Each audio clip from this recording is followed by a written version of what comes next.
took it all away. We have before us the opportunity to forge for ourselves and for future generations a new world order, a world where the rule of law, not the law of the jungle, governs the conduct of nations. When we are successful, and we will be, we have a real chance at this new world order, an order in which a credible United Nations can use its peacekeeping role to fulfill the promise and vision of the UN's founders. It is a big idea, a new world order, a world in which there is the very real prospect of a new world order. World government is the structure necessary for global justice. I'm in a position to speak my mind, and by God, I'm going to do it. First, we Americans are going to have to yield up some of our sovereignty. That's going to be, to many, a bitter pill. Today, we must develop federal structures on a global level. To deal with world problems, we need a system of enforceable world law, a democratic federal world government.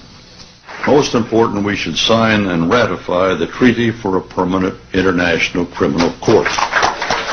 Pat Robertson has written in a book a few years ago that we should have a world government, but only when the Messiah arrives. He wrote, literally, any attempt to achieve world order before that time must be the work of the devil. Well, join me. I'm glad to sit here at the right hand of Satan.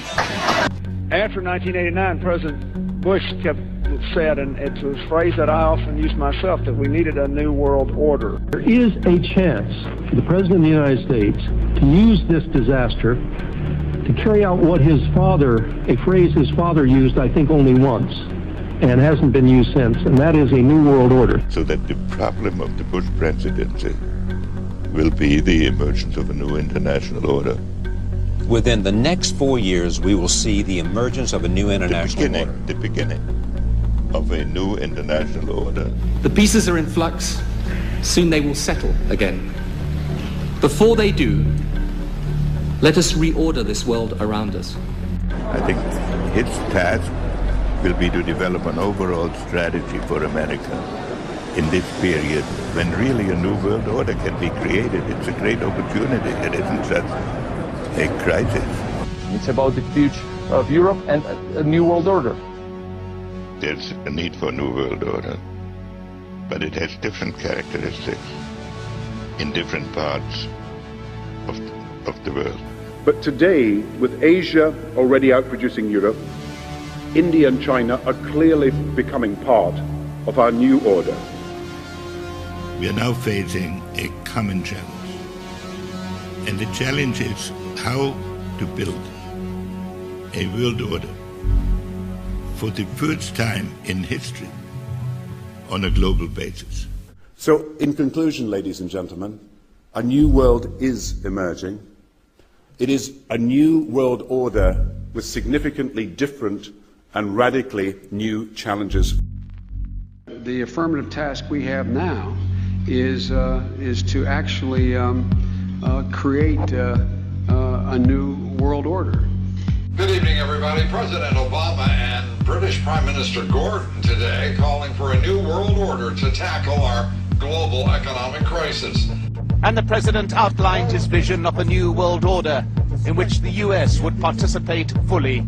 We've got to give them a stake in creating the kind of world order that I think all of us would like to see. So I see a world order in the future with a multipolar world order. I think a new world order is emerging, and with it the foundations of a new and progressive era of international cooperation. But in a globalized economy, we are going to have to take global responsibilities, and there is going to have to be some semblance of global governance.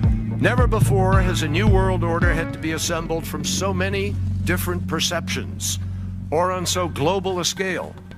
Nor has any previous order had to combine the attributes of the historic balance of power system with global democratic opinion and the exploding technology of the contemporary period. And I strongly believe India will be a central actor in the new world order. There also exists an extraordinary opportunity to form for the first time in history a truly global society.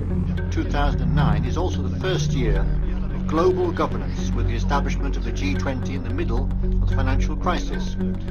The climate conference in Copenhagen is another step towards the global management of our planet. New World Order is the headline in the Globe and Mail in Canada.